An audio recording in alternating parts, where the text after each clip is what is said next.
गरीब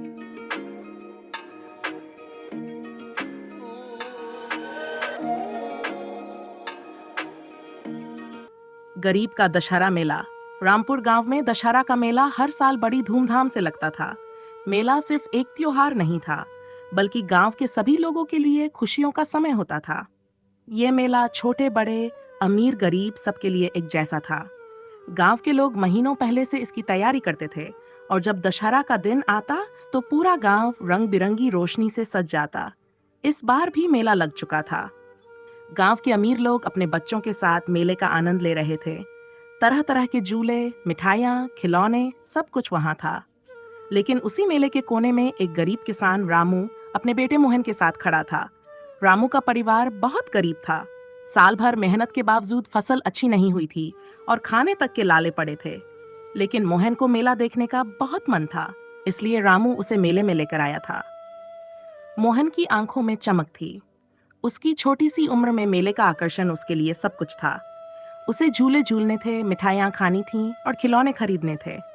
लेकिन रामू के पास इतना पैसा नहीं था कि वह अपने बेटे की ये छोटी छोटी खुशियां पूरी कर सके। वह बस उसे मेला दिखाने आया था, मन ही मन दुखी होते हुए कि वह अपने बेटे की इच्छाओं को पूरा नहीं कर पा रहा।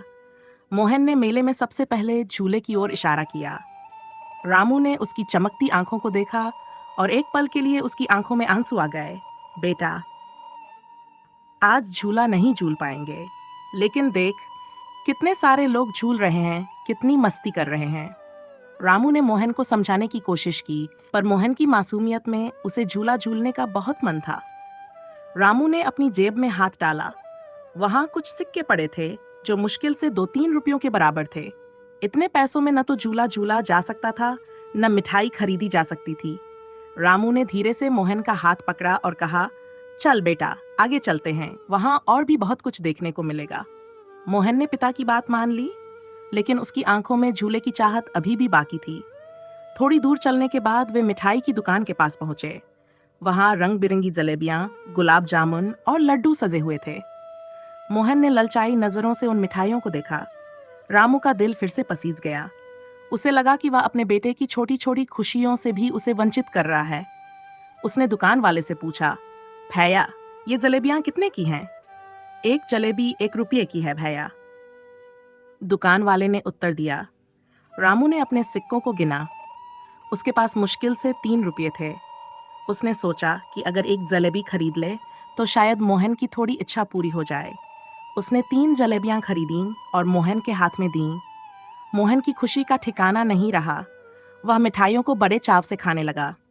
रामू के चेहरे पर थोड़ी सी संतुष्टि आई, लेकिन मन के भीतर गहरा दर्द छुपा था कि वह अपने बेटे को और कुछ नहीं दिला पा रहा। आगे चलने पर मोहन ने एक खिलौनों की दुकान देखी। वहां कई रंग बिरंगे खिलौने थे, बंदूक, कार, गुड़िया और छोटे छोटे जानवरों के खिलौने। मोहन की नजर एक छोटे से लाल कार पर पड़ी। उसने पिता से कहा, बाबा, मुझे ये कार चाहिए। रामू ने खिलौने की कीमत पूछी, 5 रुपये। रामू के पास इतने पैसे नहीं थे। उसने मोहन को समझाने की कोशिश की, बेटा, हमारे पास इतने पैसे नहीं हैं, लेकिन देखो, तुम्हारे पास पहले से भी तो खिलौने हैं।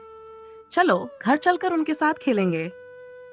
मोहन ने अपनी नन्ही आंखों से पिता की ओर देखा। उसकी मासूमियत में निराशा थी, लेकिन उसने कुछ नहीं कहा। वह जानता था कि उसके पिता गरीब हैं और वह उनके लिए बोझ नहीं बनना चाहता था। रामू ने मोहन को अपने कंधे पर उठा लिया और मेले से बाहर जाने लगा। मोहन ने धीरे धीरे मेले की चमक और आवाजों से दूर होते हुए अपने पिता के कंधे पर सिर रख लिया। वह समझ चुका था कि खुशियां केवल पैसों से नहीं खरीदी जा सकती। रामू का दिल भारी था, लेकिन मोहन की समझदारी ने उसे और भी मजबूत बना दिया। वे दोनों धीरे धीरे गांव की ओर लौट रहे थे। रामू ने मन ही मन सोचा कि अगले साल वह अपने बेटे के लिए जरूर कुछ पैसे बचाएगा, ताकि वह मेले में झूले झूल सके, मिठाइयां खा सके और खिलौने खरीद सके। इस बार का मेला तो रामू और मोहन के लिए निराशाजनक था, लेकिन उस दिन मोहन ने एक बड़ी सीख सीखी। खुशी केवल चीजों में नहीं, बल्कि अपने प्रियजनों के साथ बिताए गए पलों में भी होती है।